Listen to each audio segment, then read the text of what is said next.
escuchan el director. Lo dejo con él. Bueno, en primer lugar, muchas gracias. Como me presentó nuestro colega, mi nombre es Cristian Jiménez, soy profesor de Derecho Privado y abogado de Santa Fe. Estuve muchos años en el exterior, ahora en abril volví a Santa Fe, Argentina. Así que le agradezco muchísimo esta invitación, es la primera vez que estoy dando los cursos con InfoYus, así que le agradezco mucho a la Escuela de Capacitación Judicial, al Colegio de Abogados, a la Universidad y a InfoYus, el Ministerio de Justicia y Comunicación. Y bueno, no solo estoy muy contento por la posibilidad de dar este curso, sino estoy muy contento también por la posibilidad de estar en Bariloche después de 27 años, la última vez que estuve en Bariloche fue a los 18 años. Y en esta ocasión me llevó de Santa Fe a Bariloche más o menos una cosa que otra, son unas 6 horas, con el cambio de avión, etc. Pero hace 27 años, aunque tiene 18 años, venir a Bariloche me llevó 4 días, porque un amigo vinimos a ver Santa Fe, Bahía Blanca, Bariloche, Ushuaia. Estuvimos por toda la Patagonia a dedo durante todo ese tiempo en un viaje realmente iniciático después de terminar la secundaria. Así que bueno, me trae todo esos recuerdos de que estar acá otra vez. Bueno, nos vamos a ir metiendo en el tema y vamos a hablar de derecho internacional privado. ¿Sí? Y en particular de la codificación del derecho internacional privado argentino. ¿Sí? Entonces, para hablar de derecho internacional privado, necesitamos un poco hacer un cambio en nuestras cabezas, en nuestra mentalidad. Porque los voy a sacar un poco del Código Civil. Los voy a sacar por el Código, voy a sacar un poco del derecho. Porque el derecho internacional privado es derecho civil, sí, pero no completamente. Les voy a sacar un poco del derecho comercial, porque si bien el Código Civil Comercial, el derecho internacional privado es derecho comercial, pero no solo derecho comercial. El derecho internacional privado está un poco en el medio del derecho civil y del derecho comercial. El derecho internacional privado tiene mucho de derecho procesal también, entonces vamos a tener que ir al derecho procesal. Y el derecho internacional privado tiene mucho de derecho internacional. Entonces, nos vamos a ir un poco del derecho privado al derecho internacional. Entonces, les pido un esfuerzo de salir un poco de lo estrictamente civil, tomar una visión un poco más amplia, de dejar un poco lo nacional y ir a lo internacional, de dejar un poco el análisis exegético de si y, o, la coma, qué quiso decir el legislador, y tratar de ver un poco el tema del derecho internacional desde una perspectiva global, desde una perspectiva de lo que se llama ahora la gobernanza global, y ver si el derecho internacional privado tiene que ver un poco con estos temas. Entonces, le contaba una anécdota a uno de los colegas que en Rocky Río 1 tocó en primer lugar Kiss, ¿se acuerdan del grupo Kiss? Y en segundo lugar venía Queen. Cuando Kiss termina su show, el estadio Maracaná, Brasil, se caía a pedazos de la excitación del público. Entonces le dicen a Freddie Mercury, ahora toca usted. Y él dice, no, yo si entro ahí me van a matar. Porque de Kiss a Queen, digamos, había como un gran cambio. Entonces él esperó una hora hasta que todo el mundo se calmaba, y después entró Queen y dio un recital espectacular. Entonces yo les pido un poco ese cambio de mentalidad de olvidarse del recital de Kiss que dio mi colega recién, y vamos a entrar en Queen.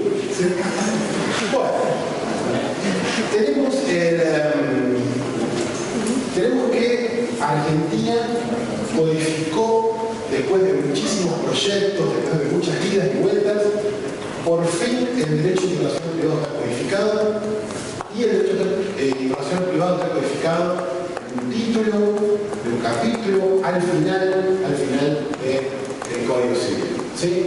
Argentina por fin en el año 2014 logró la codificación y entró a regir este año, en agosto de este año.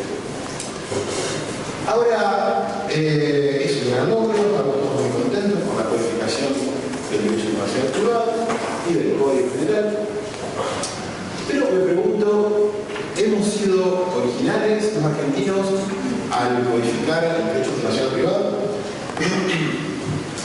Y cuando uno mira un poco el derecho comparado, por eso insisto en salir un poco de lo nacional, vemos el derecho comparado y resulta que Panamá dictó una ley de derecho internacional privado en el año 2014. ¿Sí? La República Dominicana dictó una ley de derecho internacional privado comprensiva, como la nuestra, en el año 2014. O sea, 3 leyes de derecho internacional privado en el ámbito latinoamericano en un año. El año pasado, que tal vez fue el año más productivo del derecho internacional privado en América Latina en décadas. ¿Sí? 3 leyes de derecho internacional privado. Ahora ustedes podrían decir, bueno, Panamá, República Dominicana, no son países tan importantes, hasta qué punto es trascendente, la comparación. Pero si ampliamos otra vez, y lo vemos de más de lejos aún, vemos que China, la segunda, la primera potencia mundial, en el año 2010, hace muy poco, dictó una ley comprensiva de derecho internacional privado. Y la Corte Suprema de China, el año pasado, 2014, dictó lo que ellos llaman una sentencia interpretativa de la ley de derecho internacional privado. Según el derecho constitucional chino, las sentencias interpretativas de la Corte Suprema, que se llama Consejo del Pueblo, me parece, más que una sentencia en el sentido jurisdiccional tradicional, una sentencia interpretativa es una especie de reglamentación, porque lo que hace esta sentencia no es resolver un conflicto entre dos partes, sino que lo que en realidad hace es una reglamentación de la ley, cual si fuera un decreto del Poder Ejecutivo reglamentando una ley. ¿Sí? O sea, tiene un alcance legal, legislativo. ¿Sí? Entonces, el año pasado, en 2014, la Corte Suprema de China, la primera, segunda potencia mundial, dictó una sentencia regulando el derecho internacional privado, especificando e incluso incluyendo nuevas figuras que no estaban en la ley original. China. Y más aún, Estados Unidos, ¿sí? La primera, la segunda potencia mundial, está en este momento, en el año 2015, en un proceso de revisión, un proceso de reelaboración de lo que es un derecho internacional privado, que los norteamericanos llaman de conflicto de leyes, que tienen que haber oído hablar.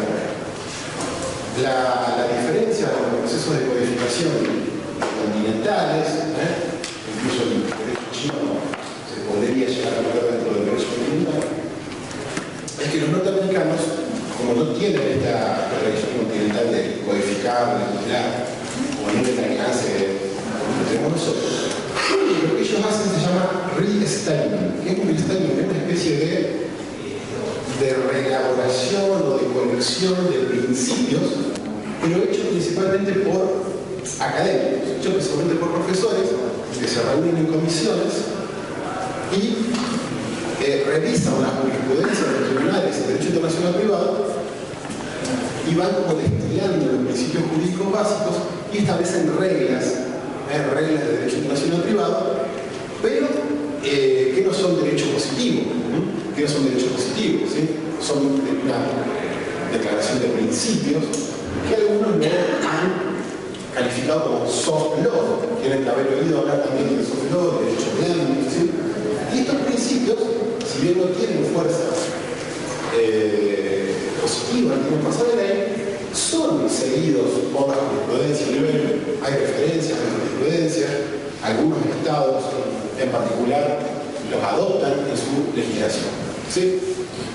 Bueno, podríamos poner algunos ejemplos de legislaciones de reforma parcial del derecho internacional en Europa también. Pero el punto mío, ¿cuál es? 3 leyes latinoamericanas, China, Estados Unidos, todos de forma o de establecimiento de derecho internacional privado, de derecho internacional privado. ¿Qué pasó? ¿Por qué de golpe todo el mundo, inclusive China y Estados Unidos, están súper interesados en derecho internacional privado? ¿Qué pasó? ¿Por qué invitan a profesores de derecho internacional privado a despachados?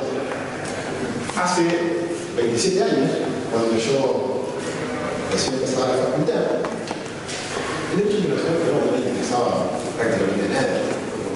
Yo me acuerdo que en mi carrera en la facultad internacional privado estaba al final del programa, medio como cayéndose el programa. ¿Sí? Todo el mundo decía, nacional privado, ¿qué es esa cosa tan difícil? ¿Sí?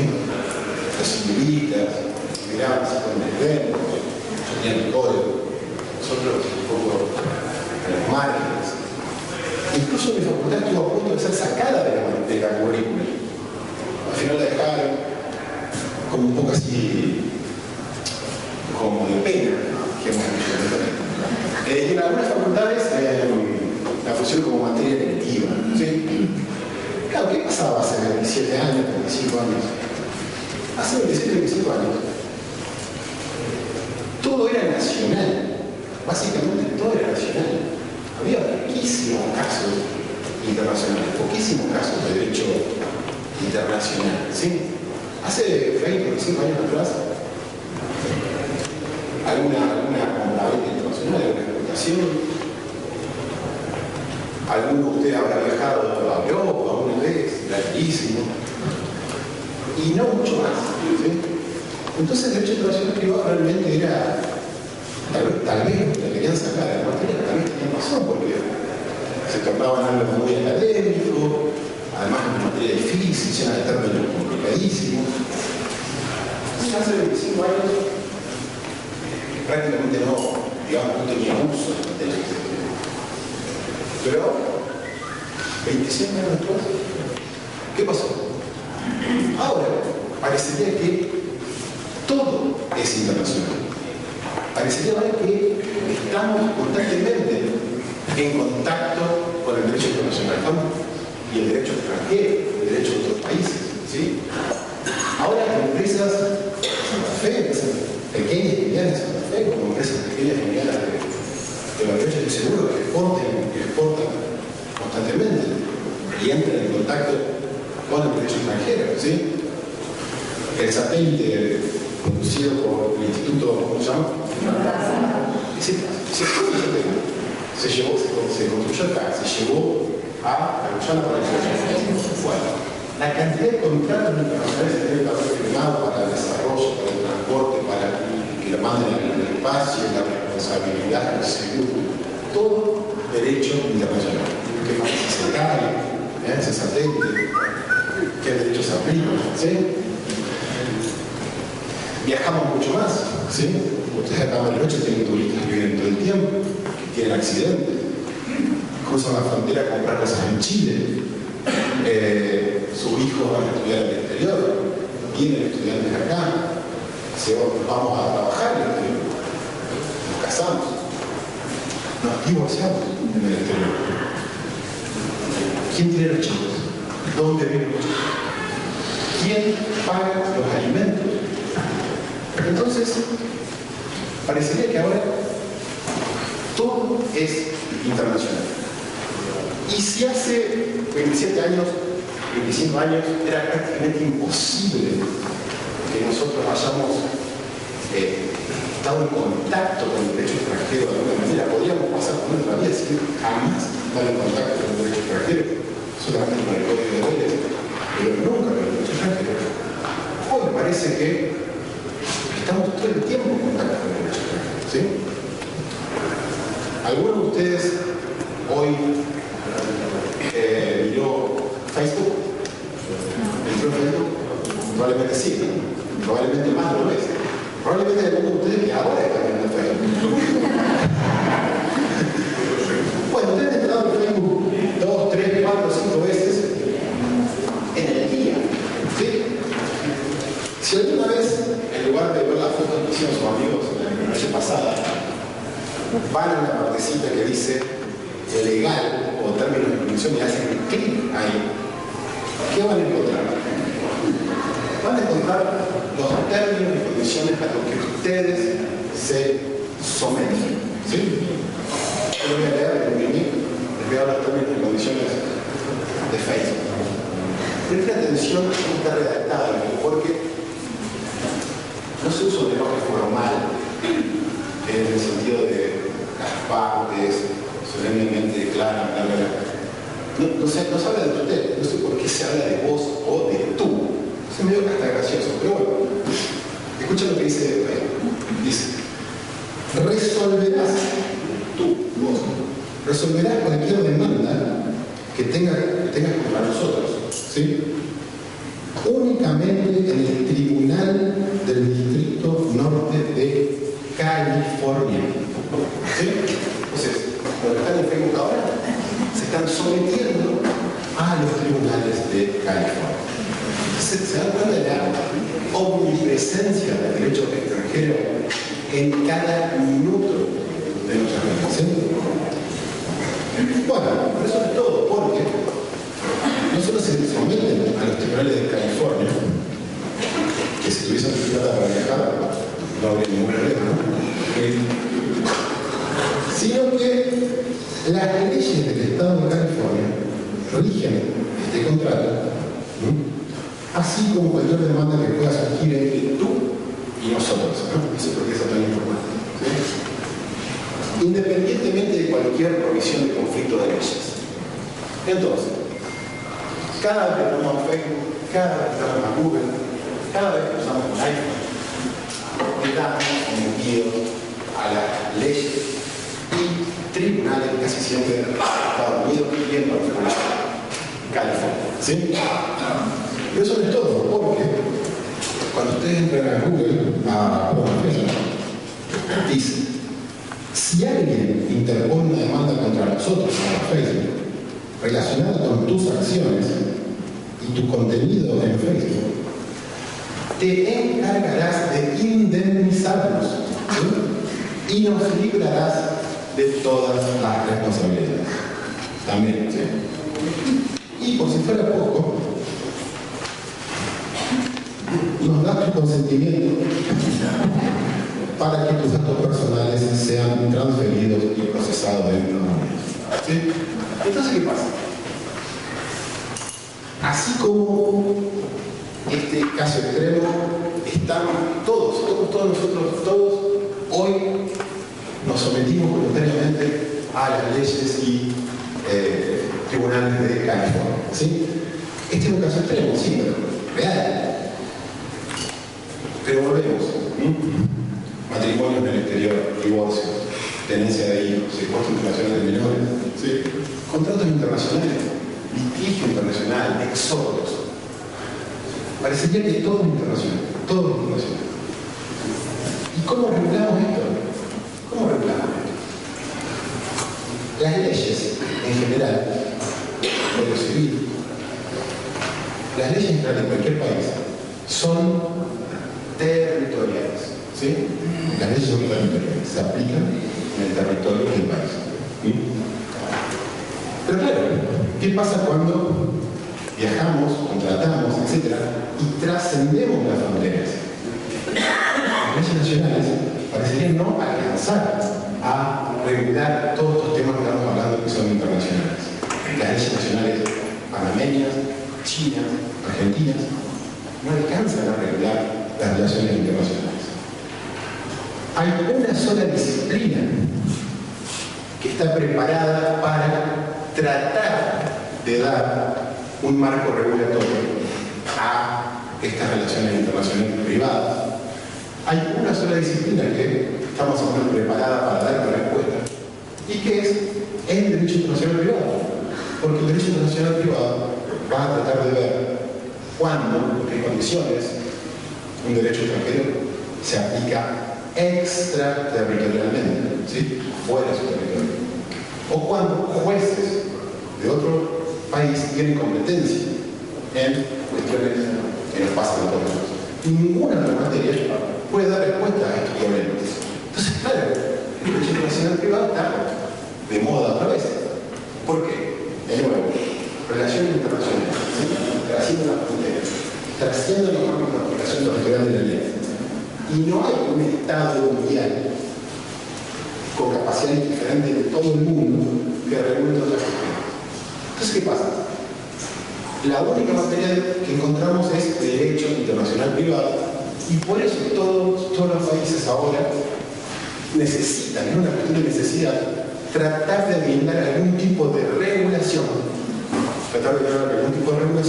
a todas estas relaciones internacionales que de otra forma quedarían un poco sin regulación. Entonces se habla muchas veces de la función constitucional del derecho internacional privado a nivel mundial. ¿Sí? Bueno, este es como la introducción así general a la materia, al derecho internacional privado. Y ahora nos vamos a ir adentrando un poco más específicamente en lo que es el derecho internacional privado y en lo que el código ignora, ¿sí? El código ignora. Entonces, el primer, hasta acá estamos bien, alguna pregunta, alguna duda, un comentario. ¿Seguimos? Ya sé que es viernes a la tarde, ¿sí? He trabajado toda la semana. Pero bueno, el postre al final, el derecho internacional privado, es el postre del curso. Bueno, entonces tenemos que el derecho internacional privado se aplica a casos internacionales, ¿sí? Casos internacionales. ¿Y cuándo un caso es internacional? ¿Cuándo una relación jurídica internacional es internacional? Esto es fundamental porque a partir de esta idea, se genera toda la dinámica del derecho internacional privado, del conflicto de leyes, ¿sí? Entonces, un caso internacional, y este es uno de los conceptos clave del derecho internacional privado, y cuando les decía hoy que tenemos que olvidarnos un poco del Código Civil en sí y ver el derecho internacional privado como una especie de rama autónoma del derecho, es porque tiene todos estos elementos que son propios y únicos del derecho internacional privado, que insisto es una... ¿Se acuerdan de esa... Cuando ustedes estudiaban el tema de la autonomía científica de las materias? El derecho internacional privado tiene una autonomía científica diferente del derecho civil. Y una de las categorías básicas es el concepto de caso internacional. ¿Por qué?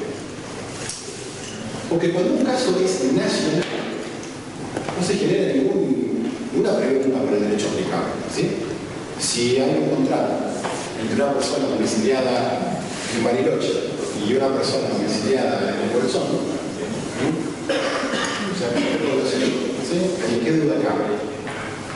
Pero, cuando alguno de los elementos de la relación jurídica puede ser contrato, matrimonio, sucesiones, lo que sea, cuando alguno de los elementos de la relación jurídica está ubicado fuera del ordenamiento jurídico argentino, entonces ahí se me pregunta por el conflicto de leyes, ¿sí? Supongamos lo siguiente: hay un contrato entre una persona domiciliada en Bariloche y una persona domiciliada en Santiago de Chile, ¿sí? Surge la primera pregunta del derecho internacional privado: ¿qué ley se aplica? ¿Sí? ¿El derecho argentino o el derecho chileno? Primera pregunta del derecho internacional privado: ¿qué ley se aplica? Segundo, ¿qué juez es competente para resolver una eventual demanda entre una persona domiciliada acá y una persona domiciliada en Chile? ¿Son los tribunales de Bariloche o son los tribunales chilenos? ¿Sí? Y cuando digo Chile o Argentina, piensen Argentina y en qué país del mundo, ¿sí? Y la tercera pregunta: suponiendo que es competente un juez chileno, ¿sí? En el caso, suponiendo que dicte una sentencia aplicando el Código Civil chileno, ¿sí? Esa sentencia que dicte ese juez va a ser reconocida por un juez argentino, ¿sí? Supongamos que el que pierde el juicio es un imputado domiciliado en Bariloche, ¿sí? Que tuvo que litigar en Santiago. Y esa persona no paga voluntariamente la sentencia. ¿Por quién la tiene esa carga? El que ganó el juicio en Chile, ¿puede ejecutar la sentencia de la Argentina? Esa es la tercera gran pregunta del derecho internacional privado, ¿sí? Entonces tenemos casos internacionales y tres problemas. La pregunta por el derecho aplicable a las relaciones internacionales, la pregunta por el juez competente y la pregunta por el reconocimiento y ejecución de sentencias extranjeras. Entonces se dan cuenta que no es solamente un problema de derecho aplicable, sino que hay muchos temas de jurisdicción. Por eso les hablan y de auxilio judicial internacional. Por eso no es estrictamente civil, sino que tiene un gran componente procesal el derecho internacional privado. ¿Sí? ¡Wow! ¿Cuáles son las herramientas que tiene el derecho internacional privado para resolver estos problemas? Para resolver la primera pregunta sobre el derecho aplicable, el derecho internacional privado tiene las normas de conflicto. ¿Yo me hablaron alguna vez de normas de conflicto? ¿Sí? Las normas de conflicto. ¿Quién hizo la norma de conflicto? ¿Alguno se acuerda de alguna?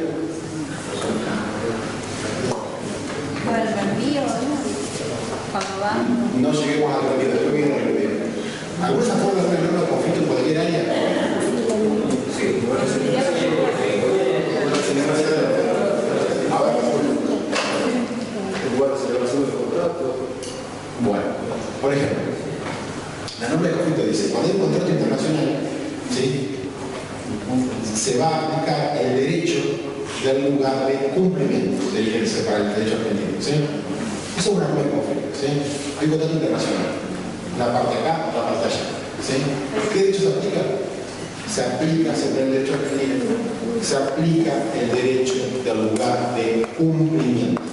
Entonces, si el contrato tiene que cumplirse en Chile, la norma de conflicto nos está resolviendo el problema de cuál de los dos derechos se aplica. En Chile se aplica el derecho chileno, ¿sí? Lo mismo en materia matrimonial, para cambiar de la parte patrimonial a la parte más civil, ¿sí? El matrimonio se rige por la ley del lugar de celebración, ¿sí?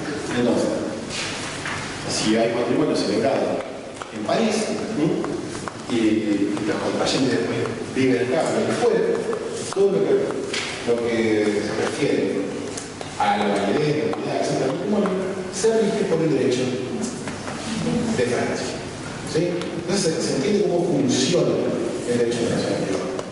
Muy parecido a esto son las normas de jurisdicción, que atribuyen jurisdicción a los jueces de uno u otro país, depende de las circunstancias. Volviendo al contrato internacional entre Argentina y Chile, ¿sí? Las normas de jurisdicción del derecho argentino anterior, y que son resultadas por el Código Nuevo, establecen el principio clásico en materia de contratos de que el juez competente es el juez del domicilio del demandado o, alternativamente, el juez competente, el juez del lugar de cumplimiento del contrato, ¿sí? Entonces, a diferencia de las normas de conflicto que tratan de determinar un solo derecho aplicable para que la relación jurídica se aplique por un solo derecho y derecho a la seguridad, las normas de jurisdicción no siempre, pero a veces tratan de abrir foros concurrentes, ¿sí? Que haya más concurrentes. ¿Para qué? Para favorecer el acceso a la justicia sacramental. Y el punto de conexión de las normas de jurisdicción, lugar, domicilio demandado, ¿qué les parece? ¿Tiene algún fin en particular? Que sea competente los jueces del domicilio del demandado como... Sí. Para garantizar el derecho de defensa. Es mucho más fácil que una persona se defienda mejor en su propio domicilio, ¿sí? Eso es para garantizar el derecho de defensa. Entonces, las normas de jurisdicción establecen criterios Las normas de conflicto, si ustedes quieren, de limitación de competencias legislativas, que derecho se aplica, las normas de jurisdicción delimitan el ámbito de jurisdicción de los jueces. También tienen jurisdicción, a dónde no. ¿Sí? Y por último, tenemos todo el problema del reconocimiento y ejecución de sentencias. ¿Sí? Una sentencia dictada por un chileno se debería reconocer en Argentina, siempre que se haya reunido ciertos requisitos básicos, por ejemplo, que haya garantizado el derecho de defensa. Esto significa que el demandado haya sido notificado personalmente, ¿sí? Que se haya garantizado el derecho de defensa y que básicamente esa sentencia no viole el orden público argentino, ¿sí? Que sea una sentencia que ordene algo, tenga una orden de una entidad tal que nosotros el derecho argentino no la podría considerar como válida sino violatoria del orden público. Entonces el derecho internacional privado, a través de estos tres instrumentos metodológicos, intenta un poco dar respuesta a todos estos problemas que hemos planteado, ¿sí? El Código de Derecho Internacional Privado empieza a desarrollar normas de jurisdicción, normas de conflicto y cuestiones de reconocimiento de disposición de sentencias en todas las áreas, ¿sí? Entonces, para cualquier problema que ustedes tengan, contractual, familiar, comercial, contrato, adopción, lo que fuera, el derecho internacional privado general, el derecho internacional privado anterior y el Código actual presenta normas de conflicto y normas de jurisdicción tendientes a resolver estos problemas. ¿Sí? El problema de adopción internacional abre el código y se fija qué juez es competente, qué derecho es aplicable. ¿Sí? Esta es básicamente la estructura básica del derecho internacional privado. Y una palabra más antes de avanzar un poco más ya en la legislación positiva. ¿Sí? El derecho internacional privado, el derecho internacional privado, yo decía que tiene una autonomía científica que desarrolla de conceptos muy elaborados, ¿sí? muy elaborados. ¿Sí? Usted habrá oído hablar de calificaciones, puntos de protección, orden público. Yo no lo voy a hablar de términos. ¿Sí? Bueno, pero básicamente la norma de conflicto que dice, la norma de conflicto tiene un antecedente y un consecuente. ¿Sí? El antecedente se establece el supuesto fáctico regular, el matrimonio, el contrato. Y en el consecuente, la indicación abstracta y genérica del derecho aplicable. ¿Sí? Las normas de conflicto o normas indirectas no resuelven el problema. ¿Sí? No dicen cuál es la regulación al supuesto, que le corresponde al supuesto derecho. Las normas de conflicto solo indican el derecho eventualmente aplicable. ¿Sí? Un matrimonio internacional, ¿es válido o no es válido? La norma de conflicto no lo va a decir. La norma de conflicto va a remitir al derecho del lugar de celebración. ¿Sí? El punto de conexión de la norma de conflicto es, en materia matrimonial, es lugar de celebración. ¿Es el matrimonio? ¿Por qué le dice así? Por la ley del lugar de celebración. ¿Sabemos cuál es el lugar de celebración? ¿Cuál es el derecho aplicable? No, no sabemos. La norma de conflicto no lo dice, es abstracta, es indirecta, no lo dice, no tiene una solución material. Únicamente cuando tenemos un caso concreto y sabemos que el matrimonio se celebró en París, pues ahí tenemos que ir a París. Y agarrar el Código Civil de Francia y ver qué dice si este matrimonio es nulo o válido. ¿Sí? Pero la norma de conflicto no da la respuesta al caso, sino que es indirecta. Indica el derecho eventualmente aplicable. ¿Hasta ahí estamos? Bueno. Y el derecho eventualmente aplicable se va a aplicar por un juez en Argentina extraterritorialmente. O sea, el juez argentino va a aplicar derecho francés. Los contrayentes están en Argentina. Hay un problema de unidad de matrimonio, ¿sí? Plantean un caso. El matrimonio se celebró en Francia. O sea, el juez dice, ¿qué ley rige esto? Rige el derecho francés. Entonces el juez mira el derecho francés y aplica extraterritorialmente, aplica el derecho francés en Argentina para resolver el caso. Si el matrimonio era válido o no sé, la edad, la gente, el parque distinto, etc. Salvo que el derecho francés viole nuestro orden público. En ese caso, el juez no va a aplicar el derecho francés, no va a aplicar el derecho francés. Sería difícil que hubiera el orden público argentino porque de alguna forma nosotros somos herederos del derecho francés. Pero si un matrimonio celebrado en País Árabe, por ejemplo, la situación podría ser completamente distinta. O sea, un matrimonio celebrado en Utah, Estado de Estados Unidos, donde existe discutido por el sistema matrimonio poligámico también, aplicaría el juez argentino una ley extranjera que autorice el matrimonio poligámico. Bueno, tal vez sería violatorio del orden público. Entonces me interesa que se queden con esta idea. La norma de conflicto. Supuesto de hecho, punto de conexión, derecho extranjero aplicable. ¿Sí? Se aplica el derecho extranjero siempre y cuando no viole el orden público. Eso con respecto al derecho. Y con respecto a la jurisdicción, funciona muy parecido. ¿Sí? Pero en lugar de la norma de jurisdicción determinar el derecho aplicable, indica el juez competente. El juez competente, en el caso de un contrato, el juez del domicilio del determinado. ¿Sí? Y hablando de jurisdicción, para poner un poquito un poco más dinámico, porque veo que después estamos viendo, les traigo a colación un caso que si bien no es estrictamente derecho internacional privado, pero les puede interesar porque está muy relacionado. Seguramente ustedes a principio de año, mediados de año, vieron o siguieron con mucho interés el caso de la FIFA. ¿Sí? Algunos se preguntó cómo es posible que... ¿Algunos saben este caso cómo fue? ¿Nadie sabe el caso de la FIFA cómo fue?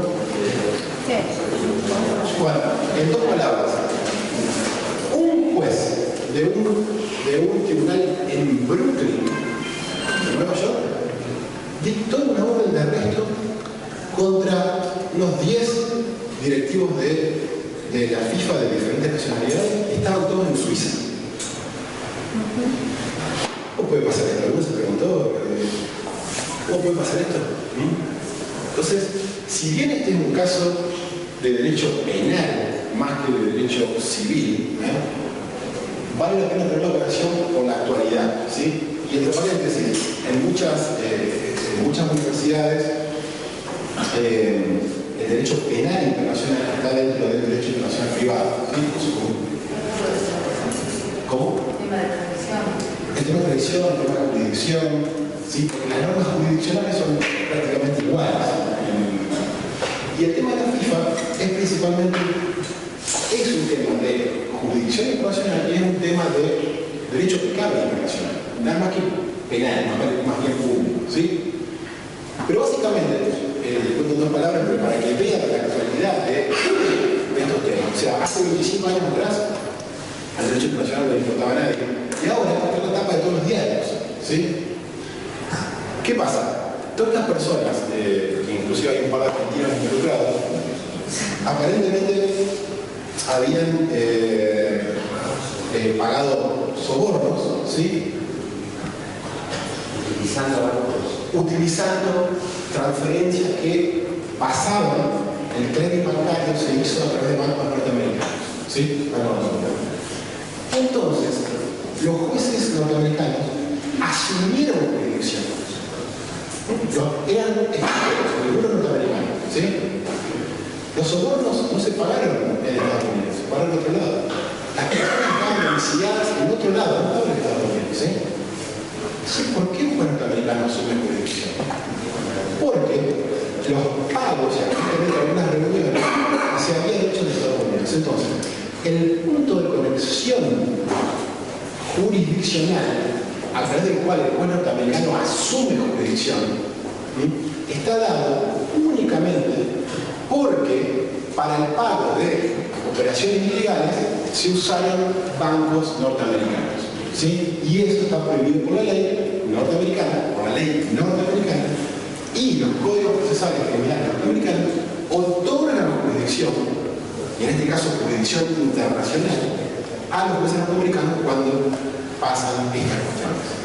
Entonces, los jueces norteamericanos, a través de exhortos internacionales, a través de pedidos de extradición, colaboran con la justicia suiza, ¿sí? Le piden, señores de Suiza, iniciamos un procedimiento contra fulano y sultano, sabemos que van a estar en una reunión en la FIFA en Suiza, por favor, arréstenos. El juez suizo, que probablemente es un tratado de extradición entre los dos países, analiza el pedido norteamericano. ¿Sí? ¿Tenía jurisdicción el juez? Sí. ¿La ley norteamericana viola el orden público suizo? No. Ok, le damos curso a su pedido, arresta a estas personas, las tienen en arresto y después las extradita. ¿Sí? Estas personas que cometieron, no sé, son supuestos haber cometido algunos delitos en otra parte del mundo, van a ser juzgados en Estados Unidos con las leyes norteamericanas. Entonces, este también es un caso así muy, digamos, que lleva a tapa los diarios, pero me parece que sirve para refleja muy bien la importancia que ha adquirido todo el tema del derecho internacional, derecho internacional privado, conflictos de jurisdicción, derecho aplicable, derecho aplicable. Y así como, recuerdo lo que pasa rápidamente, así como los jueces norteamericanos les bastó un contacto jurisdiccional mínimo, porque en realidad un contacto jurisdiccional mínimo para asumir jurisdicción en este caso, hay muchos otros casos en que, los resueltos por la Corte norteamericana, donde víctimas de, por ejemplo, contaminación ambiental en África, contaminación ambiental realizada por empresas multinacionales en África, ¿sí? Empresa multinacional en África, víctima africana, ¿sí? ¿Qué hacen las víctimas? En lugar de demandar a las empresas en África, que probablemente los sistemas judiciales no sean más sofisticados, van a demandar a Estados Unidos, ¿sí? Y en esos casos, sin embargo, los jueces norteamericanos han dicho no tenemos jurisdicción, porque acá en el derecho ocurrió las víctimas son africanas, las empresas en ese caso involucradas eran empresas europeas, no hay ningún contacto jurisdiccional de Estados Unidos con esos países. En este caso, son casos que han llegado muy famosos, que han llegado a la Corte Suprema de Estados Unidos y la Corte Suprema ha dicho no somos los jueces del mundo, no somos los jueces del mundo, autolimitando su competencia. ¿Sí? Bueno, ¿seguimos? ¿Alguno están con energía como para hacer?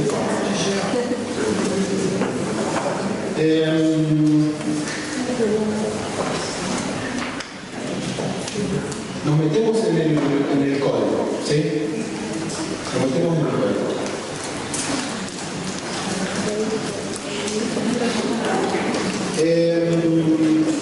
Bueno, tenemos que el derecho internacional privado se codificó en el último título del Código Civil.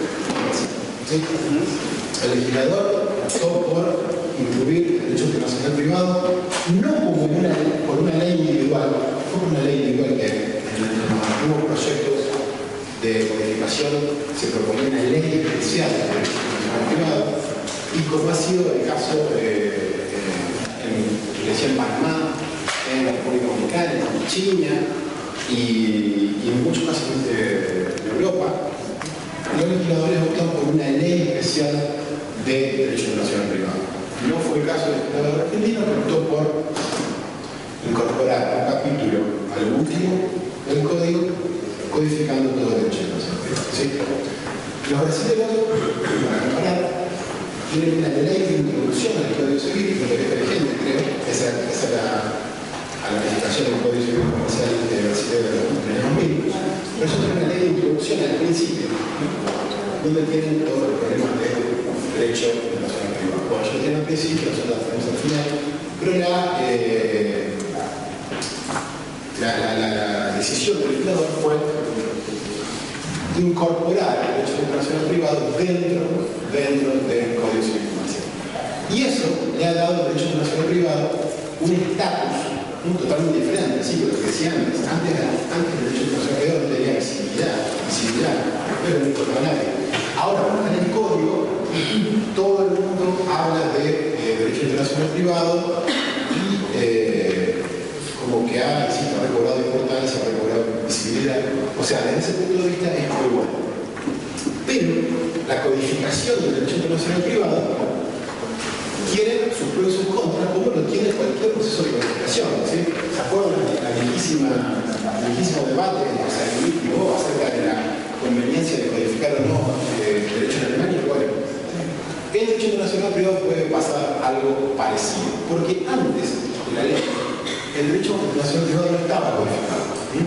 Había normas de conflicto, normas de jurisdicción desparramadas a lo largo de todo el ordenamiento jurídico. ¿Sí? Y había pocas normas de conflicto y pocas normas de jurisdicción, estaba todo desparramado. Lo que requería un esfuerzo interpretativo bastante interesante. Pero eso fue precisamente lo que a mí me gustó del derecho internacional privado cuando lo estudié al principio. Porque salía un poco del derecho civil, conceptos, caracteres, clases, promesa jurídica, que prácticamente se repetía civil 1, 2, 3. Y igual me llama el derecho internacional privado y no había ley. ¿Pero dónde está el derecho internacional privado si no hay ley? No es que la ley es el derecho. Y el internacional privado vimos que no, porque había todo un esfuerzo, toda una elaboración jurisprudencial, establecer los criterios, las reglas, y eso le da una riqueza impresionante a la materia, que yo espero que por la codificación no se pierda, y que no, si bien está bueno tener una materia codificada, por otro lado puede correr el riesgo de rectificación, que los estudiantes vengan y empiecen a repetir, a explotar, esas cosas, y que se codifique un poco. Pero bueno, el derecho internacional privado está codificado e incluye, el codificador optó por incluir una parte general del derecho internacional privado, en donde se establecen ciertos criterios básicos de las normas de conflicto y ciertos criterios básicos jurisdiccionales. ¿Sí? La parte general, y después tiene una parte especial. En la parte especial se incluyen materias que yo llamaría patrimoniales o comerciales patrimoniales, y por otro lado materias que yo llamaría civiles o familiares. ¿Sí? Porque de un lado, por el derecho internacional privado, insisto, tenemos la ley general, como el conflicto de jurisdicción, y después tiene como dos grandes ramas del derecho internacional privado. Tiene como una rama civil, en donde está matrimonio, sucesiones, adopción, internacionales de menores, todo lo más propiamente civil, y tiene como otra rama, un poco más comercial, en donde están contratos, acuerdos de consumo, títulos valores, ¿sí? Entonces, un poco el código adopta esta visión del derecho internacional privado con una parte general y una parte especial. Y la parte especial incluso agrupada en estos aspectos más civiles y más comerciales. ¿Sí? Pero el derecho internacional privado codificado argentino no incluye todo el derecho internacional privado. ¿Sí? Hay áreas que quedan fuera de la codificación, áreas enteras que quedan fuera. Por ejemplo, sociedades quedan en sociedades. Todo el tema de sociedades extranjeras queda fuera del código. Quiebras internacionales, el efecto de la quiebra internacional, fuera del código. ¿Sí? En la ley de quiebra. Contrato de trabajo internacional, fuera. En la ley de trabajo. Propiedad intelectual, una cosa complejísima, fuera del código. Alguna otra materia que me estoy olvidando también queda fuera del código. Entonces, lo que primero podemos decir es que la codificación es comprensiva, pero no es absoluta. Hay muy importantes materias, sociedades, trabajo, que quedan fuera del código. Por eso muchos me han dicho, yo siempre una ley comprensiva que incluya todos estos otros puntos y no tratar dentro del Código Civil y no tratar Después hay el derecho internacional privado, como les he dicho anteriormente, trata de abordar estos tres problemas principales, ¿sí? Ley aplicable, jurisdicción y reconocimiento de ejecución de sentencias. Es lo que se denomina la visión tripartita o la concepción tripartita del derecho internacional privado, ¿sí? ¿Por qué? Originalmente, cuando el derecho internacional privado moderno surge, con Savigny principalmente, en Alemania, el derecho internacional privado es una rama del derecho principalmente continental, ¿sí? Y como tal, el derecho continental, la principal fuente del derecho, ustedes saben, es la ley, ¿sí? Entonces, el derecho internacional privado clásico, si se quiere, el derecho internacional privado continental, se preocupaba casi exclusivamente de cuestiones de derecho aplicable, cuestiones de la ley aplicable, y prácticamente no incluía dentro de su objeto las cuestiones jurisdiccionales, ¿sí? O sea, de ley aplicable. Sin embargo, luego, principalmente por la influencia del derecho anglosajón, ¿sí? Donde los problemas jurisdiccionales tienen mucha más importancia, más virtualidad que los problemas de ley aplicable, se introdujo en el derecho internacional privado todos los problemas jurisdiccionales, ¿sí? A la par de los problemas de derecho aplicable.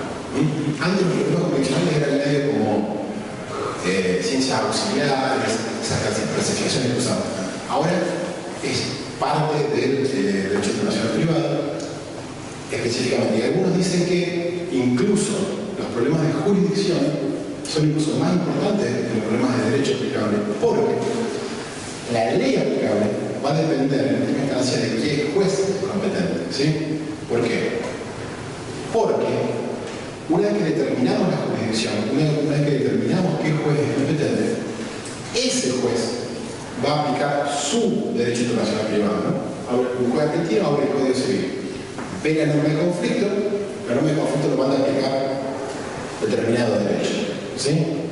Entonces, para llegar a la determinación de determinado derecho, necesitamos saber quién es el competente, porque, vamos a suponer, el caso que hablamos hoy del juez chileno y juez argentino, ¿sí? Si es competente el juez argentino, va a aplicar su norma de conflicto. Su norma de conflicto va a decir, los contratos se rigen por la ley de cumplimiento, ¿sí? Entonces va a ver cuál es el lugar de cumplimiento y va a aplicar ese derecho de fondo, ¿sí?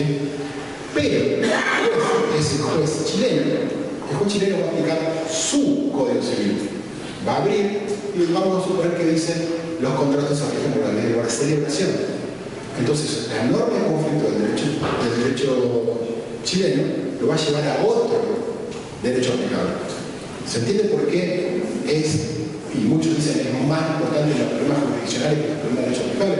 Porque en el fondo el derecho aplicable va a depender de los jueces, ¿sí? Esto es así, está bien, pero implica, de alguna manera, reducir todo el problema jurídico a la jurisdiccional judicial, que no es así. Como todos ustedes saben bien, las partes pueden negociar y firmar un contrato y resolver amigablemente cualquier disputa que tengan entre ellos sin jamás recurrir a un juez, ¿sí? Entonces, la intervención del juez en el sistema jurídico no es necesaria, ¿sí? Es muy importante, pero puede no, el fenómeno jurídico puede desarrollarse sin una intervención judicial de ninguna manera. Pero bueno, está metido en el tema jurisdiccional y nuestro código lo acepta.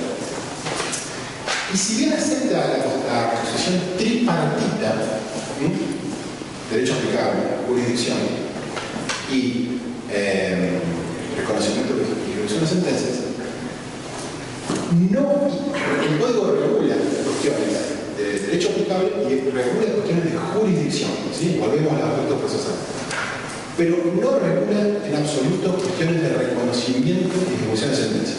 Ustedes no van a encontrar en el código la temática del reconocimiento y ejecución de sentencias.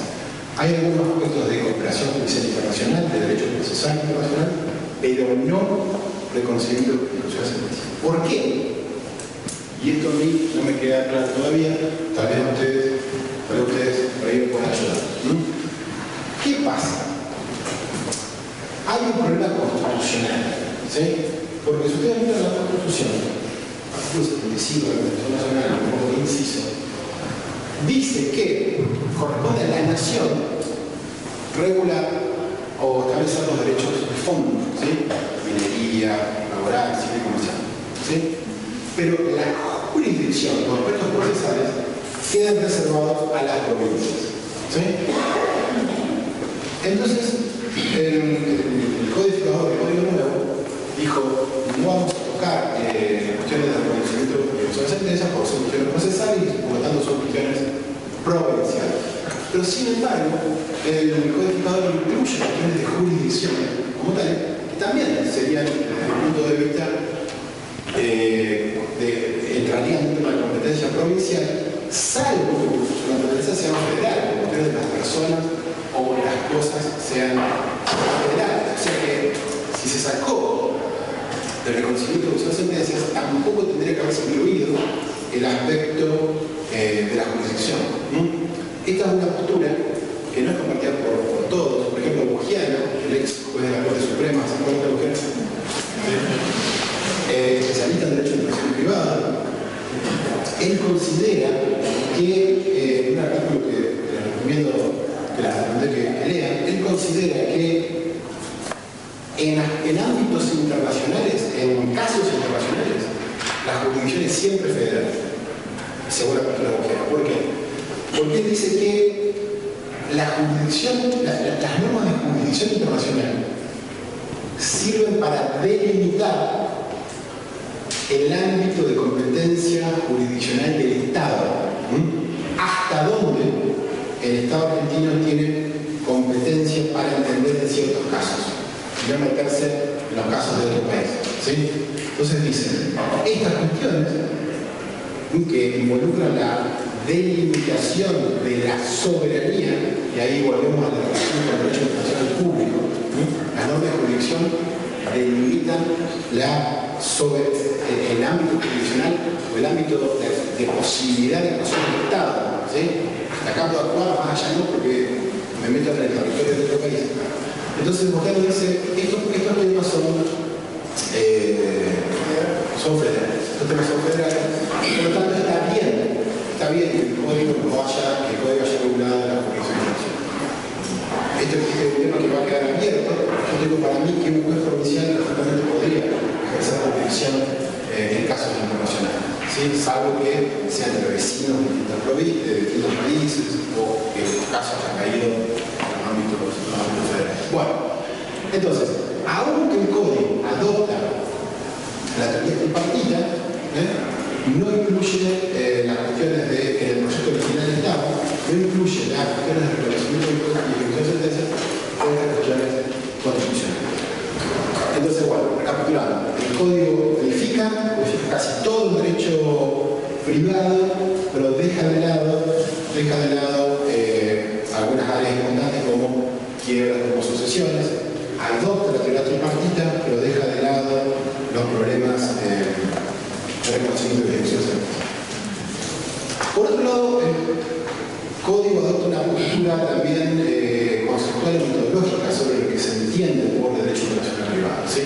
Hay un gran debate en la ciencia del derecho internacional privado acerca de cuál es el objeto, cuáles son las normas propias del derecho internacional privado, ¿sí?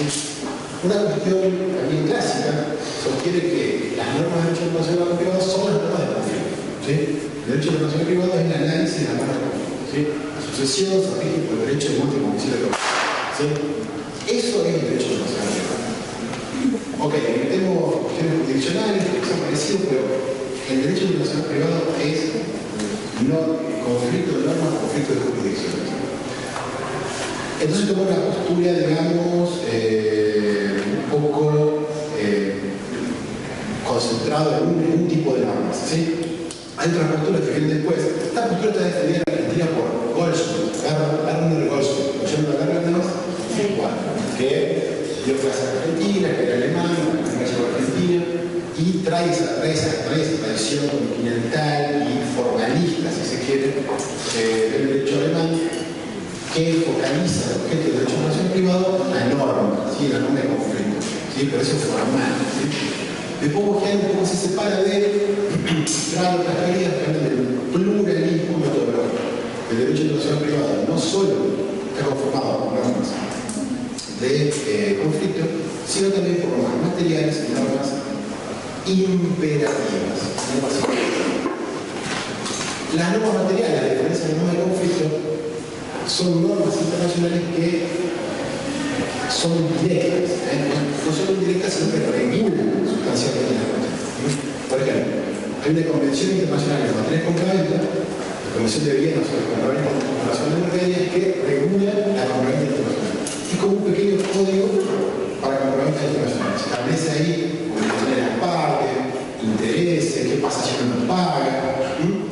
Es una norma de derecho internacional, pero que da la solución del caso, ¿sí? A diferencia de las normas de conflicto que son indirectas, ¿sí? Bueno, la postura del pluralismo metodológico incorpora estas normas materiales y el Código Civil un poco acepta esta postura, porque ustedes van a ver, si bien la mayoría de las normas codificadas son normas de conflicto, también vamos a encontrar normas materiales dentro de la codificación del Código establecido. Y después tenemos todas las normas imperativas. Todas las normas imperativas que en derecho interno nosotros tenemos normas dispositivas y normas imperativas. ¿Sí? Las normas dispositivas son la premisa de la autonomía de las partes, que pueden modificar a su placer, mientras que las normas imperativas no. ¿Sí? En derecho internacional privado pasa algo similar. Hay normas dispositivas del derecho internacional privado y hay normas imperativas de derecho internacional privado que no son necesariamente las mismas normas imperativas del derecho nacional. ¿Sí?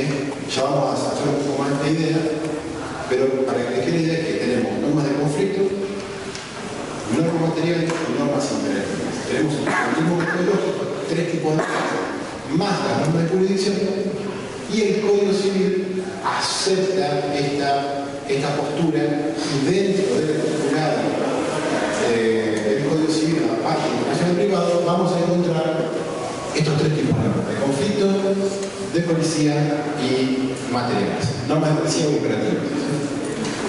Hasta acá vamos viendo una pregunta. ¿Imperativas para quién? Imperativas.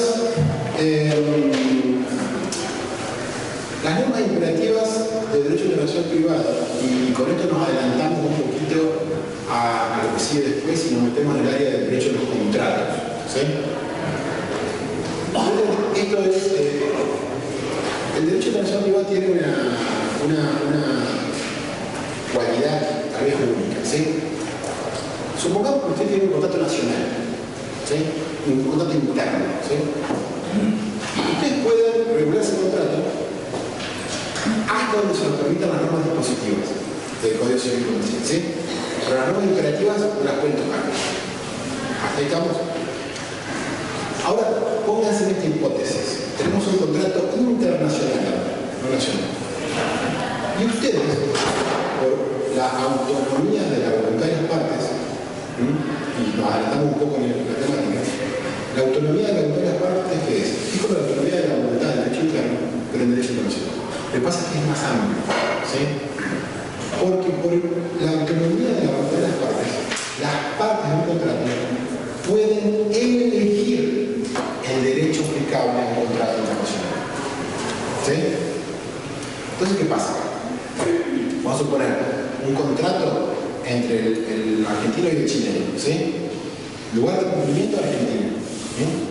Si aplicamos la norma de conflicto dispositiva, en materia contractual, rige el principio de autonomía de la voluntad y la norma de conflicto son dispositivas. Si aplicamos la norma de conflicto dispositiva, en lugar de cumplimiento, el contrato se rige por derecho argentino. ¿Ahí estamos? Pero es por la norma dispositiva. Las partes pueden, y en general lo hacen, cualquier contrato que ustedes internacionales que les caigan en las manos, va a haber, como el contrato de Facebook, ¿sí? Las partes eligen el derecho aplicable, se someten al derecho tarifario, ¿sí?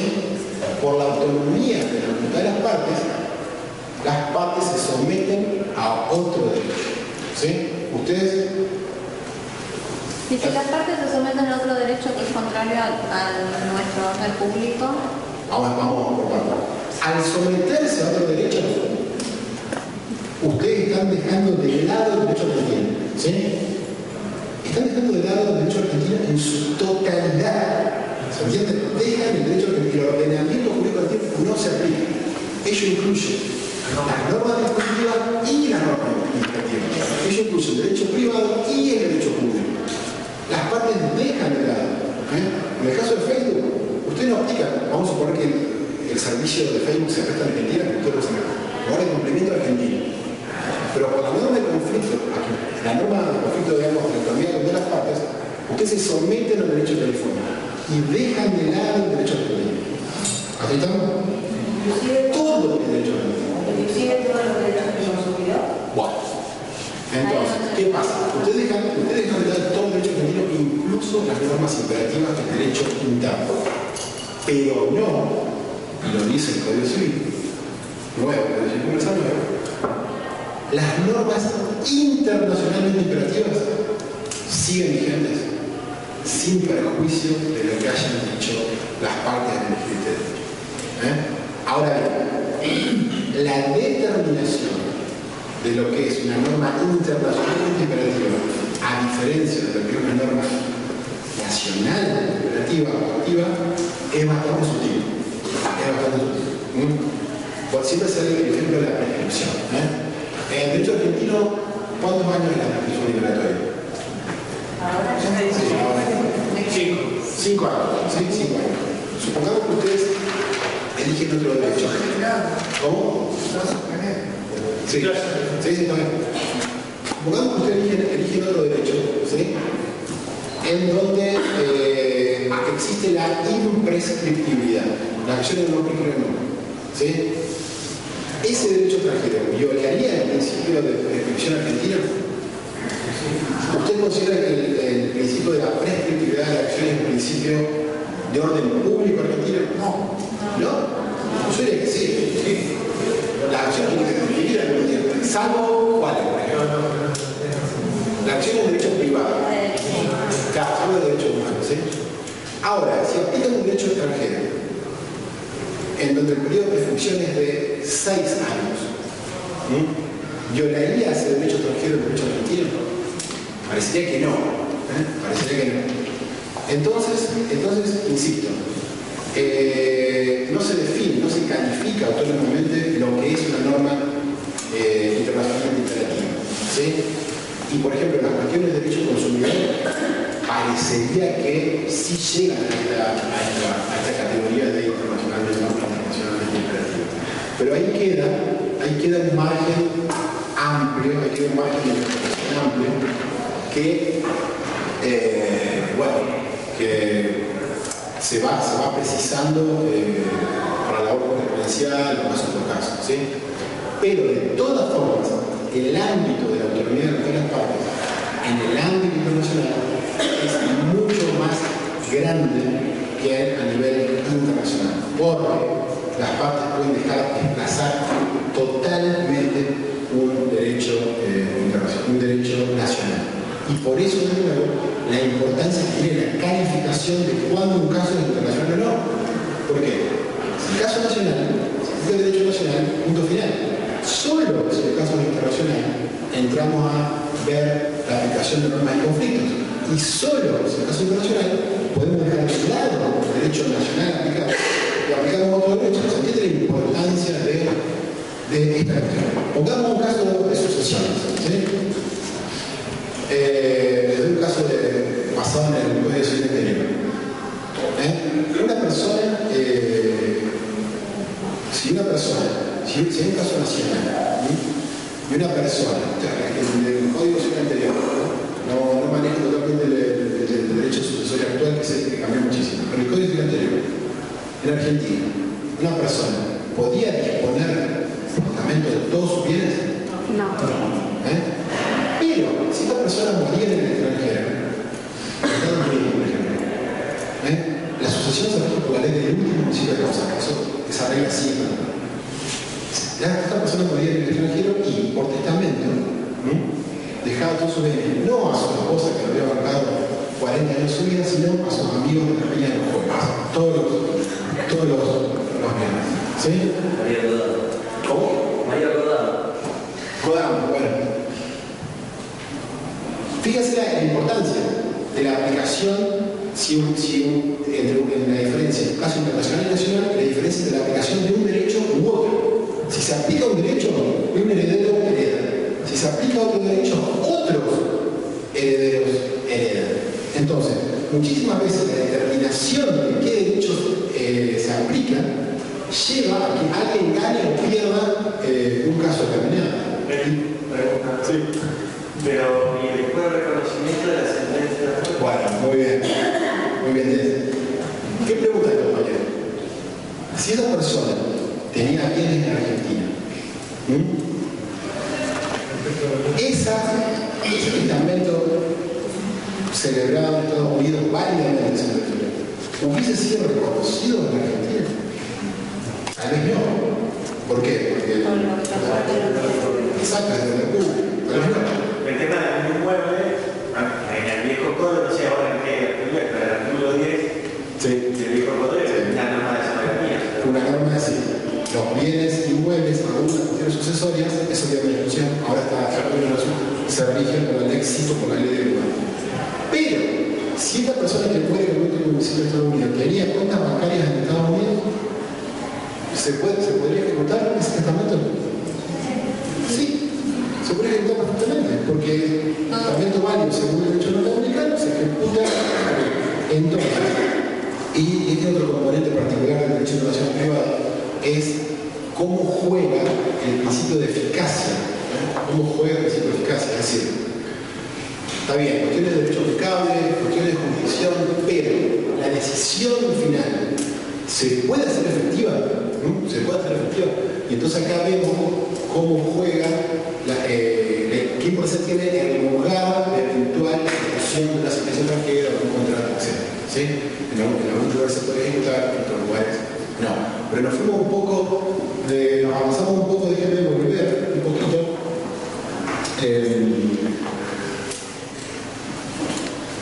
A lo que está habitual. Algunos vimos que el Código Civil codifica, no codifica todo, codifica mucho, pero codifica todo, a los tres elementos, que los tres elementos, derecho aplicable, jurisdicción y reconocimiento, son realmente necesarios para entender la dinámica del derecho internacional privado, como bien decía el compañero, y la pluralidad de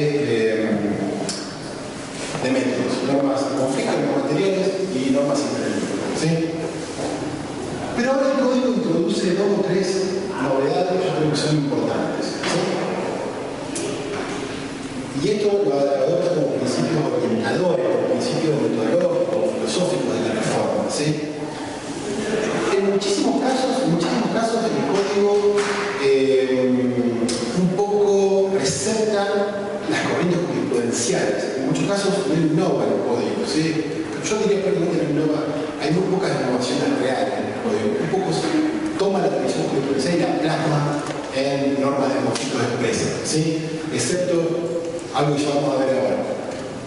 Pero sin embargo, introduce dos o tres como dentro de los principios generales que trae la jurisprudencia, digamos, histórica argentina, los plasma, pero con una vuelta de tuerca. ¿Sí? Las normas de conflicto históricos del derecho internacional privado clásico son normas de conflicto neutras. Las normas de indirectas son normas de conflicto neutras. ¿Qué significa? Insisto, el derecho internacional clásico, el derecho internacional privado del siglo XIX y del siglo XX. Neutra significa que la norma de conflicto, y esto también es aplicable por la jurisdicción en principio, manda a aplicar un derecho nacional, ¿sí? Sin importarle a la norma de conflicto qué solución ese derecho va a darle al caso. ¿Sí? Sin importar qué solución le va a dar al caso. Por ejemplo, en el tema de el tema de matrimonio es particular, pero vamos a suponer el tema de contratos. ¿Sí? Los contratos se rigen por la ley de cumplimiento. ¿Sí? Punto final. No me importa si esa ley que eventualmente aplicable, que se determina únicamente con la concreción real del caso. Cuando sabemos dónde se cumplió el contrato y llegamos a la ley aplicable, al derecho internacional clásico no le importa, no le ha importado qué dice ese derecho de fondo. Si está a favor de la validez del contrato, o si no está a favor, o si está a la nulidad del contrato, o el matrimonio, ¿sí? El matrimonio se fija por la ley de celebración, ¿sí? La ley de celebración puede decir que el matrimonio es nulo, por ejemplo, ¿sí? O que es válido, o sea, el derecho internacional privado no miraba el contenido del derecho aplicable. El derecho aplicable, y por ahí podría darse la circunstancia de que el derecho finalmente aplicable haya sido injusto, y haya producido un resultado injusto entre las partes del caso, aunque no le caso el orden público argentino, ¿sí? Se aplicaba un derecho cuyo contenido era neutro, el contenido material era neutro para el derecho de expresión privado, y el caso se resolvía, y tal vez no se hacía el mejor derecho, no haya prohibido la mejor solución, pero el caso se permitía resolver por el derecho mandado a aplicar por la norma, ¿sí? Con el transcurrir de los años, la doctrina del derecho internacional privado ha dicho, ojo, la elección del derecho aplicable mandado por la norma de conflicto no puede ser neutra. El derecho internacional privado tiene que mirar antes de decidir, a ver qué dice ese derecho antes de decidir, ¿sí? Tiene que ser normas de conflicto que busquen el resultado justo, que la norma de conflicto no sea simplemente un sistema de coordinación de derechos, que no sea un metaderecho o una especie de sistema operativo que hace correr los distintos programas, que no sea solamente un método de coordinación de la protección de derechos, sino que busque la justicia del caso. Entonces, si una norma de conflicto hipotética antes decía el derecho del acreedor alimentario se rige por el derecho del domicilio del deudor, al derecho internacional no le importaba que ese derecho mentalmente aplicable haya otorgado una cuota alimentaria muy baja, ¿sí? No le importaba. En cambio, el derecho internacional privado ha dicho hay que mirar antes, y esa orientación valorativa, esa búsqueda de soluciones justas ha sido incorporada en la legislación actual, ¿sí? En todas las áreas, pero sobre todo en el derecho de familia, se establecen soluciones conflictuales protectoras o buscando la justicia del caso. Volvamos al caso de alimentos. La ley aplicable a los alimentos es esa, y da varias opciones. Puede ser la ley del domicilio del acreedor alimentario, o puede ser la ley del domicilio del deudor alimentario. ¿Cuál de las dos sea más beneficiosa al acreedor alimentario? ¿Se entiende la gran diferencia? Este principio de búsqueda de soluciones, la búsqueda de solución justa, se incorpora expresamente en el derecho internacional privado, que ustedes van a ver que en todas las cuestiones, principalmente en derecho a familia, está esta opción. Eso te da la opción de sí, que sea en el lugar donde el demandado tiene los bienes. O también, pero eso me parece que es la jurisdicción, ¿no? Alimentos. Sí, pero jurisdicción, no derecho aplicable, me parece. Pero el punto que les quiero dejar claro es que el código recepta esta postura de la búsqueda de la solución justa y siempre en cuestiones de decisión de familia, pero también en otras cuestiones se busca la solución justa. O sea, ¿qué derecho se aplica en el caso del acreedor alimentario? El derecho que sea más beneficioso al acreedor alimentario, ¿sí? Porque antes podía ocurrir que ese derecho aplicable haya hasta sido perjudicial, ¿sí? Para el acreedor alimentario. Esto está presente en todas las áreas, tal vez no tanto en el área de protección al consumidor. En el área de protección al consumidor, el código se queda un poco corto en las alternativas que le da el consumidor, pero eso ya vamos a ver. Y después, siguiendo esta línea de qué principios se incorporan en el código nuevo, y otra vez insistiendo en esta idea de los principios protectores, todo lo que tiene que ver con menores, con niños, ¿sí? Porque el código llama indiscriminadamente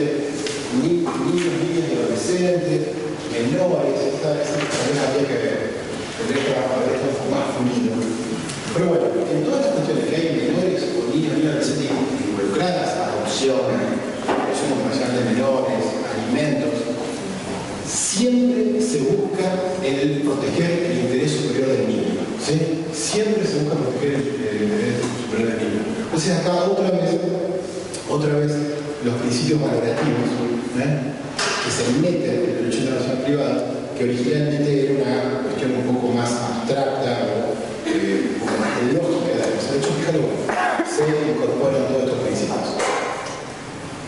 Y el derecho internacional privado actual, también en toda la área de familia, como que reina, no lo dice expresamente, pero como que el derecho internacional privado queda limitado por todo lo que son los tratados de protección de derechos humanos básicos, ¿sí? Tratados de protección de derechos humanos básicos. O sea, el derecho internacional privado clásico era conflicto de leyes entre países independientes, ¿sí? Se aplicaba el derecho del país A, B, punto final, ¿sí? En la Unión Europea esto cambia radicalmente, porque en la Unión Europea ustedes tienen los países con sus derechos, pero también tienen legislación supranacional, ¿sí?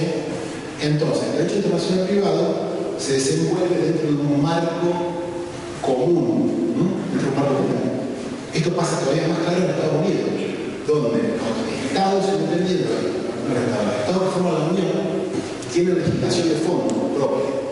¿Se acuerdan cuando hablamos que en Argentina el gobierno federal se reserva para sí la legislación de fondo para las provincias?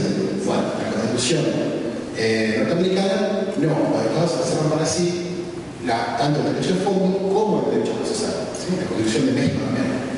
Entonces, el conflicto de leyes en Estados Unidos, que se da entre un estado y otro, se da muy parecido a lo que estamos hablando ahora, pero dentro de un marco constitucional común. Establece ciertas limitaciones, ciertos principios básicos que dentro de los cuales se mueve el derecho internacional privado. Hacia eso va la Unión Europea, hacia ese marco común. Y mucho más lejos, hacia eso va el derecho internacional privado global, ¿sí? ¿Por qué? Porque hasta hace 100 años era muy difícil hablar de principios jurídicos universales, si ustedes quieren. Pero hoy podemos empezar a hablar de algunos principios jurídicos universales, sobre todo en dos áreas, en el área de derechos humanos y en el área de la Organización Mundial de Comercio, donde se empiezan a establecer marcos jurídicos globales, ¿sí? Comunes, ¿sí? Y en donde el derecho internacional privado se empieza a mover dentro de cierto límite, ¿sí? O sea, el derecho internacional privado no podría, por ejemplo, mandar a aplicar un derecho por el cual se deprive de la capacidad de una persona física. Porque eso iría contra la República Argentina, pero iría contra cualquier principio básico de protección de derechos humanos. Tal vez hace 100 años, si la capacidad de una persona, la capacidad se rige por el domicilio, ¿sí? Si esa persona está domiciliada, supongamos, en un estado esclavista, esa persona tiene un derecho, ¿sí? Bueno, esas cuestiones ahora como que están empezando a ser limitadas por estos marcos comunes. Pero no nos vamos al tema y volvemos. Otro de los principios un poco innovadores de la legislación actual. Antes de alguna otra pregunta, algún otro comentario. ¿Hasta ahí vamos bien? ¿Dudas? Bueno, me acuerdo que yo tengo un profesor que él explicaba, terminaba, nadie preguntaba nada, nadie hablaba, y decía, ¿alguna pregunta?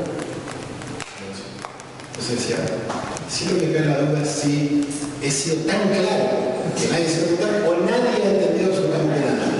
Pero acá me parece que algunas preguntas me han hecho, así que algo me parece que se está entendiendo. Bueno, las normas de derecho internacional clásicas, algunas del siglo XIX, del siglo XX, sobre todo las del derecho continental, eran normas de conflicto que se llaman rígidas, ¿sí? Es decir, mandar a aplicar uno y solo uno derecho privado, punto final, ¿sí? Entonces, la ley se tiene por último homicidio causante, matrimonio con cancelación, contrato por cumplimiento, punto final, un punto final. Esto podía provocar injusticias, como ya les he dicho, por ejemplo,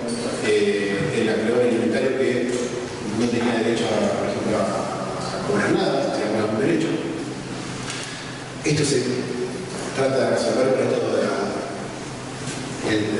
de favorecer, por ejemplo, el emprendedor buscar el derecho más favorable, ¿sí?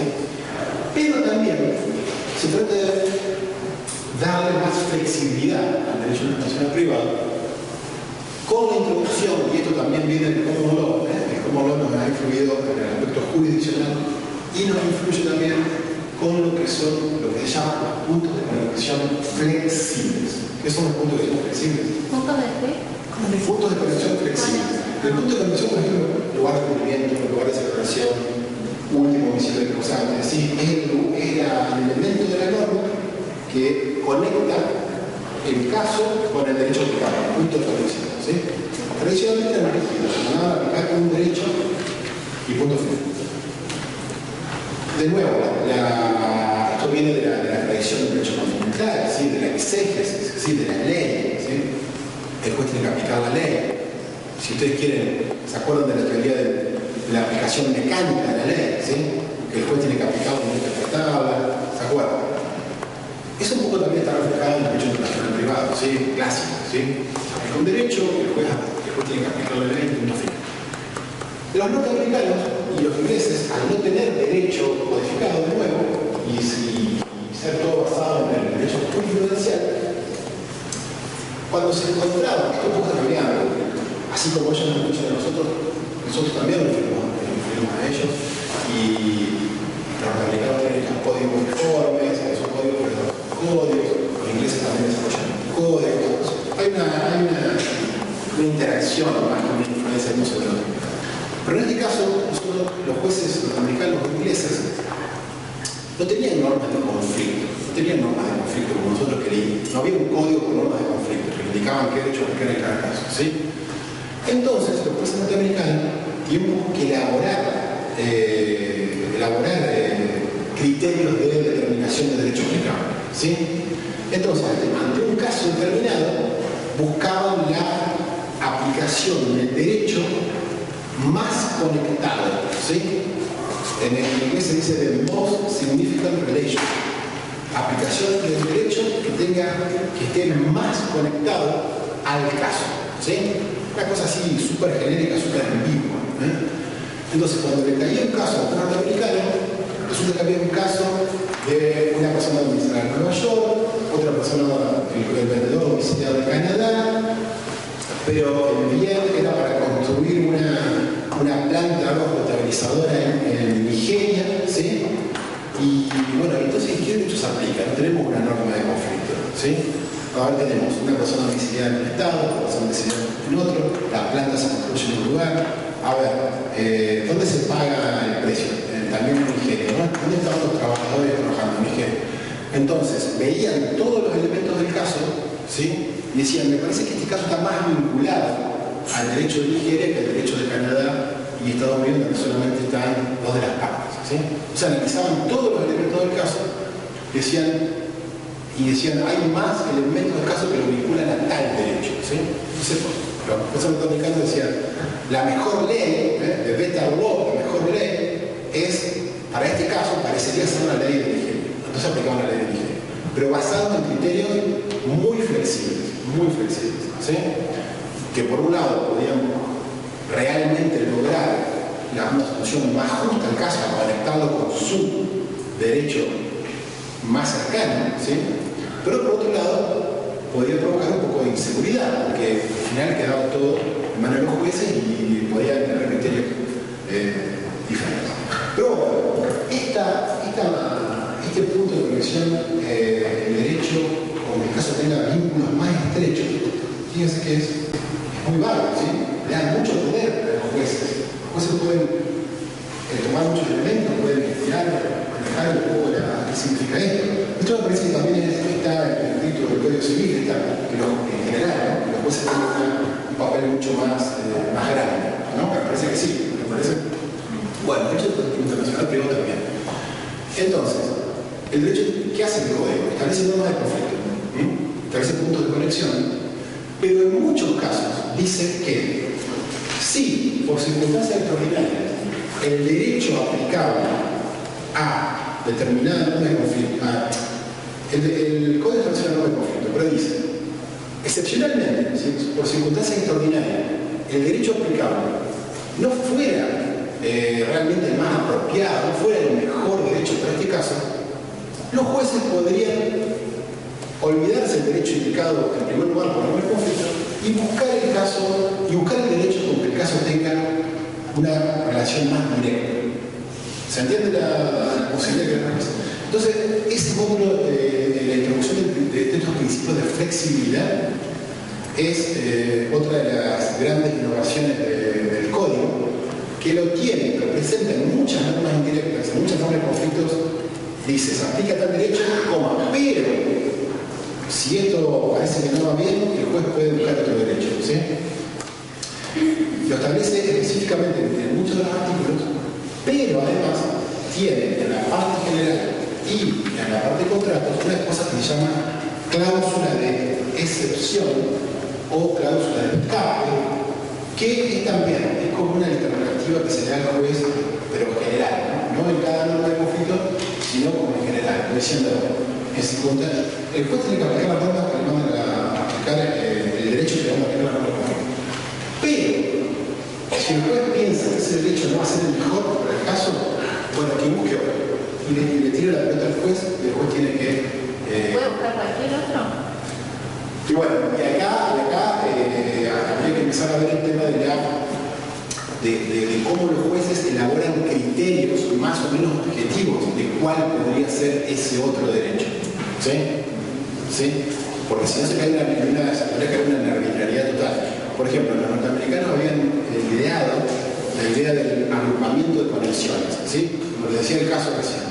Si el comprador, por ejemplo, el comitente de una obra está en un país y el empresario está en otro país, pero toda la obra, el pago, los empleados, todo se hace en un tercer país, si agrupamos las conexiones, vemos que una conexión nos lleva al que encarga la obra, una otra conexión al que realiza la obra.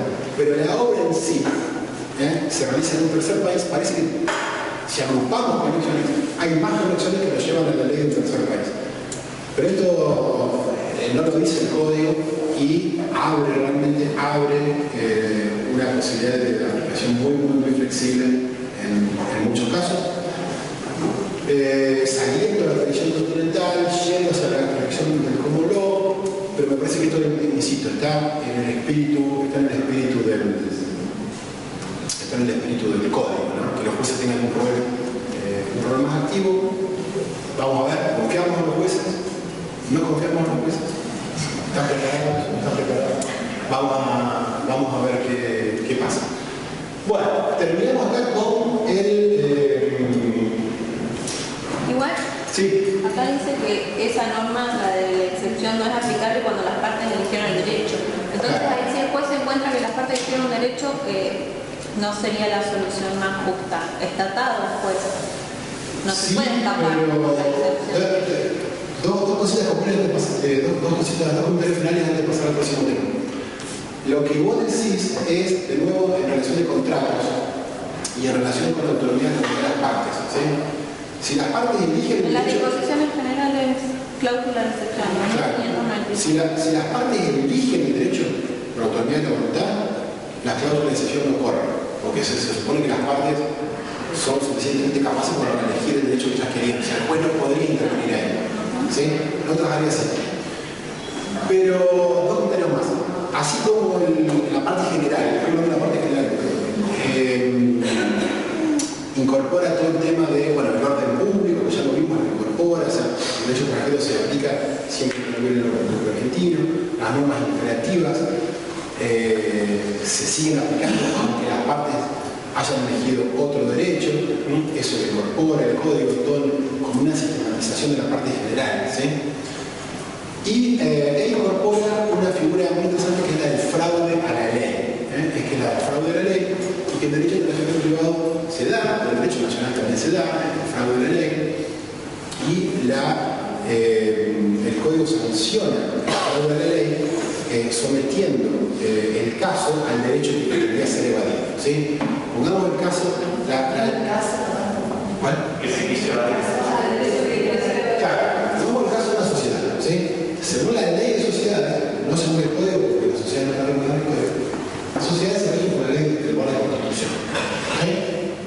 sociedad se rige por el valor de coberturas. Incluye la Argentina, por el Argentina. ¿Sí? Pero muchas veces, por cuestiones impositivas principalmente, la planta, la empresa, la fábrica de Argentina y lo que se hace cuando construye el mundo de vida. ¿Sí? ¿Qué le dice a usted? ¿Qué dice a usted? Argentina. Y debería ser la Argentina. Argentina no vive. Argentina. Si la norma de conflicto dice la ley de la Constitución. No, en Argentina está la planta y se inscribe en Están construyendo un video para en Montevideo. Debería realizarse por Montevideo. Pero ¿qué pasa? La planta, el gerente, el empleado, todo claro que allá está registrado en la escritura pública que valía. ¿Qué hay? Hay una clara intención de la parte de evadirse de la ley argentina y para que se aplique otro derecho, se construye ya, no se aplica, pagarían un fraude de la ley que la ley sanciona y manda a aplicar el derecho al servicio el derecho argentino. ¿Sí? Así como el derecho penal, internacional, tradición, el tema del derecho fiscal internacional también es un tema, si bien es un tema de derecho público, los principios son muy parecidos. Jurisdicción internacional, derecho fiscal internacional, y es un tema de súper actualidad que pasa no solamente en Argentina, sino que grandes empresas como Google, qué bueno que somos a hacer el mal, se constituyen en diferentes países, paraísos fiscales, para no pagar tantos impuestos, y bueno, hay toda una movida de qué derecho sería aplicar, qué derecho a terminar, prisión de Madrid, derecho fiscal, fraude de ley, ¿sí? Bueno, fraude de ley y... Bueno, el fraude de ley también se da, por ejemplo, en navegación, en el tema de buques, ¿sí? ¿Qué país tiene la flota más grande del mundo? ¿Qué país tiene la flota de buques más grande del mundo? Liberia, Panamá. Ahora, si ustedes van a Panamá, No hay ni uno. En el canal. Porque los buques se rigen por la ley de bandera. Norma de conflicto y la ley de navegación. Otra área no regulada por el derecho internacional privado. Claro, y esto pasa con las aeronaves también. Entonces se inscriben en países donde no se pagan impuestos, derechos sociales no existen, laborales no existen, pero los buques en realidad están en Estados Unidos, en Alemania, etc. Otra vez son supuestos de utilización de la conflicto a los efectos de evadir el derecho que debería aplicar el caso si no hubiese sido que las partes eligen ese derecho. Bueno. Perdón, sí. ¿Y en la práctica eso cómo se ejecuta? ¿El fisco hace el trasteo en el país donde está inscrito? No, en su propio país. En su propio Sí, en su propio país. ¿Por qué el fisco no se puede? Y por ejemplo, en ese caso sí, había una acción de la empresa que va a venir y dice, somos un soy uruguayo. Y después dicen, no, porque bla, queda sentido. Y probablemente haya una demanda, pero después, si la sociedad efectivamente, gerente, accionista, realmente está estableciendo dinero, no va a aplicar la norma de conflicto electivo de las partes, sino el derecho a vivir. ¿Sí? En ese caso sería el fisco. Pero puede darse también cuestiones, el tipo de lector de la ley puede darse cuestiones también privadas. Bueno, seguimos con esto más. Son las 7:10, ya sé que todos se quieren ir no se comen asado. Hoy es viernes, pero sigamos con temas. Nos vamos a meter en el tema de contratos, que es un tema muy interesante. Y si a ustedes les parece, me gustaría desarrollar el tema de contratos a través de un caso. ¿Sí? Yo voy a contar un caso y vamos desarrollando qué dice el Código Civil Comercial sobre un contrato. Bueno, resulta que había una vez un país que necesitaba plata, entonces alquiló un premio. Es una persona. Entonces encuentra banqueros que dicen sí, estamos para atrás, somos todos amigos, y bancos internacionales le prestan a este país X cantidad de dólares. ¿Sí? Esos préstamos internacionales son un contrato internacional, ¿sí? Entre Argentina, como un Estado, y un banco internacional o un fondo de inversiones internacional. Se hace un contrato, ¿no? El préstamo, establece cuánto se va a prestar, cómo se devuelve, tasas de interés, y se insertan dos cláusulas al final del contrato. Una cláusula va a decir ¿Quién es el juez? quién es el competente. Y la jurisdicción. Esa sería la jurisdicción. Y se va a prorrogar jurisdicción a los tribunales de Nueva York. ¿Sí? Entonces, prórroga de jurisdicción. ¿Sí? En el ámbito de los internacionales se permite la prórroga de jurisdicción. Así como se permite la autonomía de las partes, se permite la prórroga de jurisdicción. En los contratos internacionales las partes pueden elegir qué juez va a ser competente. ¿Sí? En los contratos internacionales de carácter patrimonial, las partes pueden elegir el competente y pueden elegir el árbitro competente.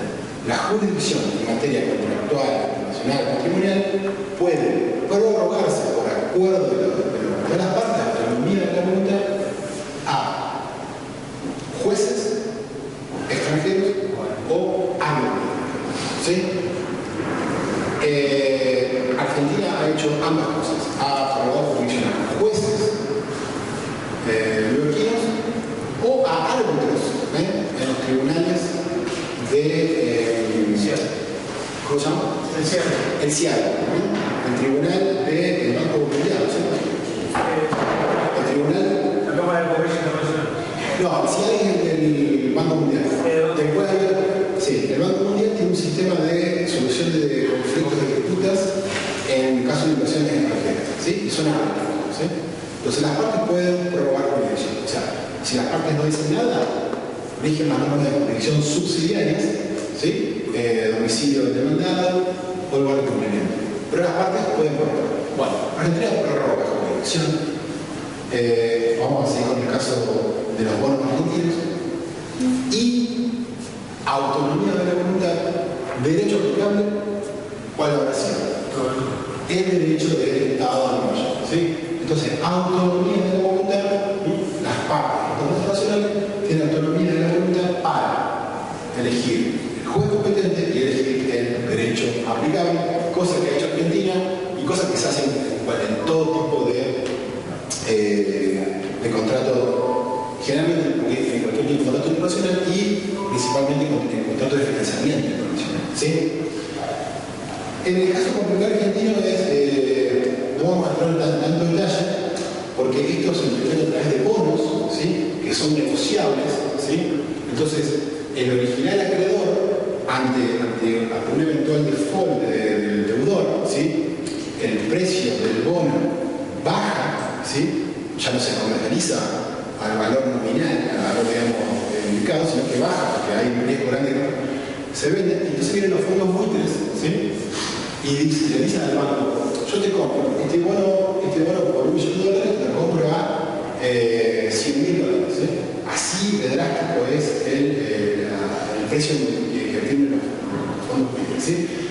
Compra estos bonos a $100.000, un bono de $1 millón a $100.000, y después intentan ejecutarlo por $1 millón. Es un buen negocio, ¿me parece? ¿Sí? Entonces, la Argentina, los juicios que tiene ahora son contra los fondos buitres, no son contra los originales prestamistas, ¿sí? Esto los fondos buitres lo hacen contra Argentina y lo hacen contra cualquier país latinoamericano, africano, asiático, griego, que está en la misma situación, ¿sí? Si llegan a cobrar, la ganancia es impresionante. Bueno, Pero el punto es el siguiente. La jurisdicción de derecho aplicable permanece. Argentina no cobra los fondos buitres, entonces se inicia una demanda, en este caso ante los tribunales del Distrito Sur de Manhattan, con el juez Biesa, que todos habrán visto fotos. ¿Sí? Entonces, claro, empieza el juicio de los acreedores contra Argentina. ¿Sí? ¿Qué defensa podría invocar Argentina? ¿Podría defenderse de alguna manera? ¿Defensa respecto de qué? Y la jurisdicción parece que no. vos sos el abogado argentino,